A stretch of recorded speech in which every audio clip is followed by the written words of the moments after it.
animals. If you're anything like me, your heart just melts for adorable puppies and kitties. You find yourself going through the YouTube rabbit hole of watching cat videos and dog videos, and you go to the pound frequently just to have a look-see. Growing up, I've always had animals in my life. I've had multiple cats that have had kittens. I've had multiple dogs. I've had a hamster, a turtle, and even a snake.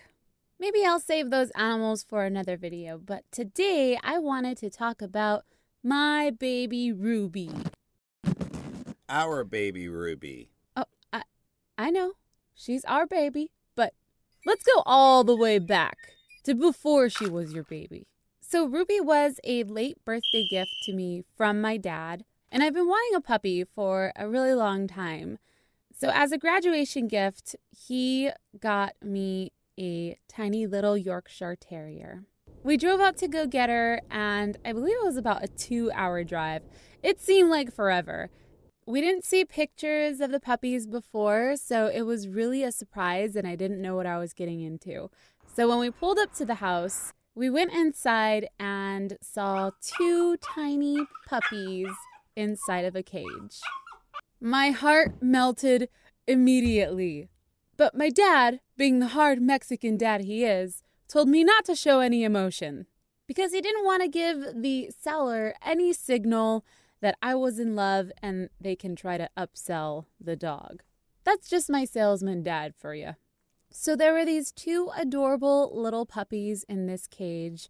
One of them was super scrawny and little and had a lot of energy, and immediately I went to that one. I held her in my hands and just thought she was so adorably cute until I saw the one that was left behind. She seemed to cower near the floor and started walking really, really close to the ground. Her tiny little head was just moving back and forth, and she went inside of their food bowl, which was empty at the time, but she fit inside this food bowl and curled up into it and just lie down inside of the bowl. So I put down the other puppy and picked up this chubby one. I fell in love. So we drove home with this tiny little chubby puppy sitting on my lap, and I could not believe this adorable little creature was mine. So the first night that I got her, I was just so excited. I wanted to spend all of my time with her, and I even slept with her on the bed. I didn't really get much sleep because she moved around a lot when she slept, and she was so incredibly small, I was worried about squishing her. Till one night, I was dead asleep, and I wake up to a big thud and screams. Immediately, I woke up and knew she had fallen off my bed, which was really high, by the way. It wasn't a short bed. It was like pretty high. You had to kind of like jump to get on. And I didn't know what to do. I tried screaming for my parents, but it was one of those horrific screams where nothing comes out of your mouth, and it sounded more like, Mom! I hear my parents running up the hallway. They come into the room, so worried and scared, not knowing what I'm screaming for. And I tell them the dog fell off the bed. And my dad was so mad at me. He seriously was worried and thought something terrible had happened. I really scared the crap out of them. I still remember the first day when I saw her. I remember thinking, how could there be such a tiny little creature that looks so cute? And there was a side of me that was like, you shouldn't like these type of things, Mario. You're a man. Like big dogs, cars, skateboarding, wrestling. And then the other side of me was, but look, she's so cute. How could you say no? You need to love her, Red. Look at those big brown eyes. Don't you want to squeeze her and carry her everywhere? In the palm of your hand? In your shirt? So the years passed by, and Ruby began to grow up with us.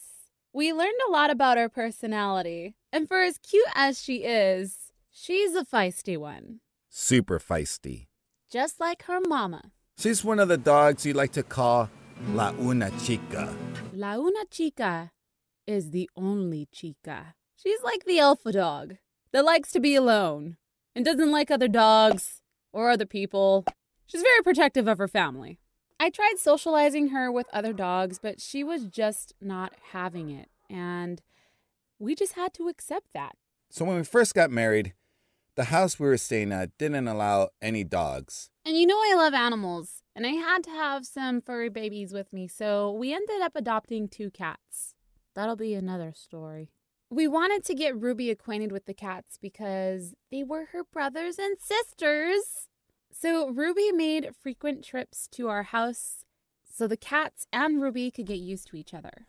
I was kind of scared at first because I thought maybe Ruby might bite one of the cats, even though she's 1/4 of the size of them. It wasn't all cuddles when they met, but they could coexist in the same space. So when we finally got our house and were able to bring Ruby with us, we weren't worried at all. She is now a happy addition to our family and follows Red everywhere. Seriously, guys, like, it's so adorably cute how much she loves Red and Red loves her. Stop it. Like, not lying, guys, he'll just put her in his t-shirt and walk around the house with her or carry her in one arm, and she just scrunches up like a little teddy bear, and it's the cutest thing I've ever seen. So, Ruby has a licking problem. She will seriously lick for days. I wouldn't mind it if she was a puppy, but, you know, she's 10 years old now, and she has that stinky dog breath because she's an old lady. Smells like a fish tank. Leave her alone. I still love her, my stinky puppy. One thing about Ruby is she really loves to go with us places. If we say the G-O word, go, it's game over.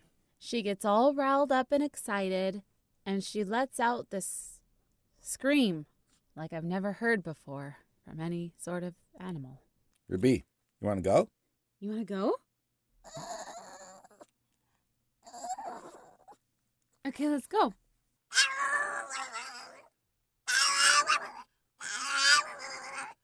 These screams could be pretty embarrassing at times.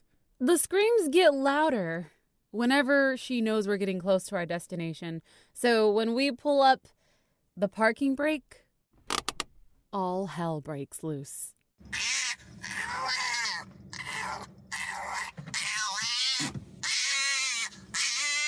We've gotten the weirdest looks from people walking by thinking we're, I don't know, abusing a small child, strangling a pig,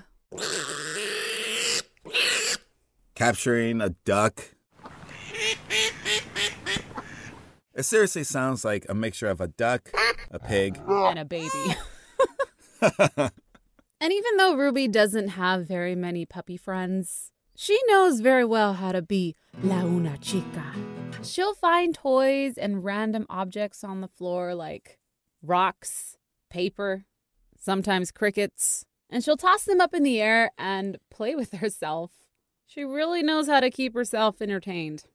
She does this thing where she'll bite and clean her paws, and when she looks up at you after that, it looks like she's smiling, and you can see her tiny little puppy teeth just smiling at you. It's cute and creepy at the same time. Over the past couple of years, we've actually given her a bunch of different names, nicknames. Ruby Tuesday, Little Lulu, Little Lulu Bear, Boo Boo, Wooby, Mamas. our little Ewok. She is seriously our fur baby. But if you see us on the streets, don't try to pet her. Just don't. I know she's cute, just don't do it. It honestly amazes me how much we've grown attached to her and how much you could love such a small little piece of life. She's our tiny creature. And we love her very much. Ruby is love. And that's her Instagram. Shameless plug, go follow her. Link in the description. So what are the names of your little fur babies? What are some of their quirks? We'd love to hear your stories. Leave a comment, and we hope you guys enjoyed this animation. Thank you guys so much for watching. We'll see you guys later.